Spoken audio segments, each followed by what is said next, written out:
Sabihin niya lang pagkain mo. Ganyan na lang, ha? O, kain na, kain na. O, Karen. O, Karen, bakit parang malungkot ka? May nangyari ba sa'yo? Share mo sa akin, anak. Sa amin. Okay na po.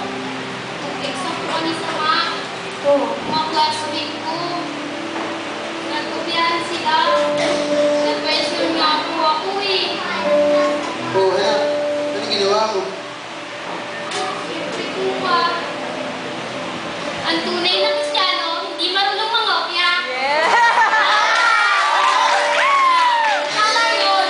Basta magtiwala ka lang kay Lord at mag-aral ka ng mabuti. Kaya mo yan. Ha? Huwag ka na mga Kakain na tayo. Okay na ba yan? Sakto na ba yan sa kapatid mo? Oo, kasya na yan. Ako magreklamo yun, ha? Oo. Ito na tayo. Kumain ka na.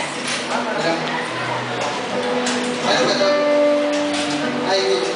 Kaya lang may bukas na gate. Sino po yung baka pati yung gate? Oo. Kunahan ka na, sakto. Oo. Saan galing?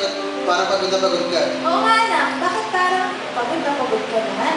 Galing kasi ako dun sa bahay ng classmate ko. Gumawa kami ng project.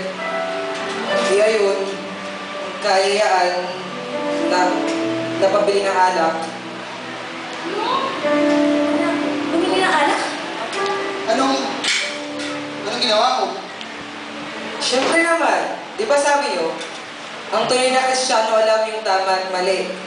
E di ang ginawa ko, umuwi ako agad, tapos hindi na ako nakainom.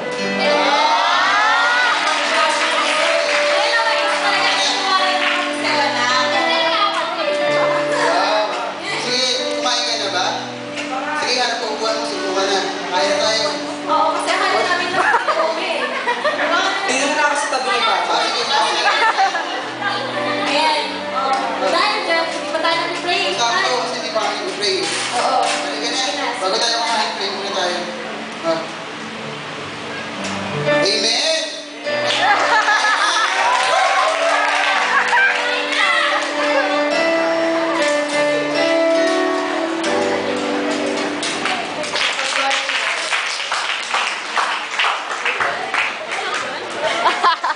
Ano yung pamilyang laging kumakain?